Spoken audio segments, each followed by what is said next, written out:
மகளிர் உரிமை தொகை பிளான் 1,00,000 கோடி நிதி மோசடி. டெல்லி வரை போன புகார். கலைஞர் மகளிர் உரிமை தொகை திட்டம் இப்போ பல்வேறு அரசியல் விமர்சனங்கள் அப்புறம் நிதி மடைமாற்ற புகார்களால தேர்தல் களத்துல ரொம்ப பெரிய விவாத பொருளா மாறி இருக்கு. குறிப்பா தலித் மக்களுக்கான சிறப்பு நிதி இந்த திட்டத்துக்கு பயன்படுத்தப்படுறதா எழுந்திருக்கக்கூடிய குற்றச்சாட்டு ஆளும் தரப்புக்கு ரொம்ப பெரிய நெருக்கடியை ஏற்படுத்தி இருக்கு. இந்த திட்டத்துக்கு பயனாளிகளோட வரவேற்பு இருந்தாலும் இன்னொரு பக்கம் நிபந்தனைகள் அப்புறம் நிதி முறைகேடு புகார்கள் திமுகவோட தேர்தல் வெற்றியை பாதிக்குமா அப்படிங்கிற கேள்வியும் எழுந்திருக்கு.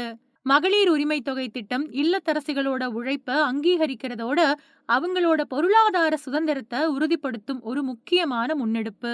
இந்த 1000 ரூபாய் ஊக்கத்தொகை ஏழ்மையான குடும்பங்கள்ல இருக்கக்கூடிய பெண்களுக்கு அவங்களோட அத்தியாவசிய தேவைகளான மருந்து செலவுகள், கல்வி செலவுகள் அப்புறம் அன்றாட சிறு தேவைகளை மற்றவங்கள சார்ந்திருக்காம நிறைவேற்றிக்க பெரிதும் உதவி பண்ணுது.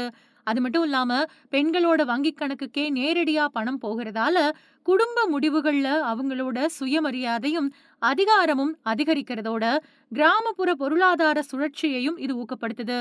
ஆனா எதிர்க்கட்சிகளோ இந்த திட்டம் பத்தி பல குற்றச்சாட்டுக்களை முன்வைக்கிறாங்க. மகளிர் உரிமை தொகை திட்டத்துல தேர்தல் வாக்குறுதிப்படி எல்லா பெண்களுக்கும் வழங்காம நிபந்தனைகள் மூலமா பலரை தகுதியற்றவர்களா மாத்தினதுதான் மக்களுக்கு செஞ்ச துரோகம் அப்படிங்கிறது தான் பாஜகவோட குற்றச்சாட்டு. மின்சார கட்டணம் அப்புறம் சொத்து வரி உயர்வு மூலமா மக்கள் கிட்ட பணத்தை பறிச்சுட்டு அதை ஒரு பகுதியை மட்டும் உதவித்தொகையா கொடுக்கறது ஏமாற்று வேலை அப்படின்னும் தகுதி வரம்புகள் அப்படிங்கிற பெயர்ல பல ஏழை பெண்கள் புறக்கணிக்கப்படுறதாவும் விமர்சனம் பண்றாங்க.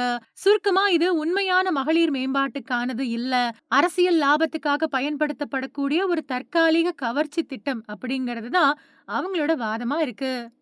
இப்படிப்பட்ட சூழல்ல மத்திய அரசு வழங்கின பட்டியலின மக்களுக்கான சிறப்பு திட்ட நிதிய திமுக அரசு மகளிர் உரிமை தொகை வழங்க பயன்படுத்திக்கிட்டதா தேசிய தாழ்த்தப்பட்டோர் ஆணையகரத்துல தலித் விடுதலை இயக்கம் சார்பில் புகார் அளிக்கப்பட்டிருக்கு. இத பத்தி அதோட தலைவர் கருப்பையா அளிச்சிருக்கக்கூடிய மனுவுல மகளிர் உரிமை தொகையா மாசம் 1000 ரூபாய் வழங்கக்கூடிய திட்டம் 2023 ஆரம்பிக்கப்பட்டுச்சு. கடந்த 3 வருஷங்களா பெண்களுக்கு மாசம் 1000 ரூபாய் வழங்கப்பட்டு வருது. இதுக்குன்னு தமிழக அரசு தனியா நிதி ஒதுக்காம பட்டியல் பழங்குடியின மக்களுக்காக மத்திய அரசு வழங்கின சிறப்பு உட்கூறு திட்ட நிதியை பயன்படுத்தி இருக்கு. அதுபடி சமூக பாதுகாப்பு அப்புறம் நலத்துறை அப்படிங்கிற தலைப்புல SC ST சிறப்பு உட்கூறு திட்ட நிதிய மகளிர் உரிமை தொகை அப்படிங்கிற துணை தலைப்புக்கு கீழே மடைமாற்றம் பண்ணிருக்காங்க. இதனால கடந்த 3 வருஷங்கள்ல மட்டும் 1,00,000 கோடி ரூபாய்க்கும் அதிகமான தொகை இந்த திட்டத்திற்கு வழங்கப்பட்டிருக்கு. ஆனா பட்டியல் பழங்குடியின மக்கள் வசிக்கக்கூடிய இடங்கள்ல எந்த அடிப்படை வசதியும் செஞ்சு கொடுக்கப்படல. அதனால SC ST மக்களோட வாழ்வாதாரத்தை மேம்படுத்தக்கூடிய நோக்கத்துல மத்திய அரசு வழங்கின நிதிய இப்படி மடைமாற்றம் பண்ணிருக்கக்கூடிய அதிகாரிகள் மேல சட்ட நடவடிக்கை எடுக்கணும் அப்படின்னு அதுல கூறப்பட்டிருக்கு. தேர்தல் நெருங்கக்கூடிய நேரத்துல 5,000 ரூபாய் வரைக்கும் நிலுவைத் தொகையோட சேர்த்து வழங்கி வாக்குகளை அள்ளலாம் அப்படின்னு திட்டமிட்ட திமுகவுக்கு இந்த தீவிரமான விமர்சனங்கள் ரொம்ப பெரிய பின்னடைவாதான் பார்க்கப்படுது. எல்லாருக்கும் அப்படின்னு சொல்லிட்டு நிபந்தனைகள் மூலமா கோடிக்கணக்கான பெண்களை புறக்கணிச்சது அவங்களுக்கு இழைக்கப்பட்ட அநீதி அப்படின்னும் பொதுமக்கள் கருதுறது திமுகவுக்கு பலவீனமான புள்ளியா மாறி இருக்கு.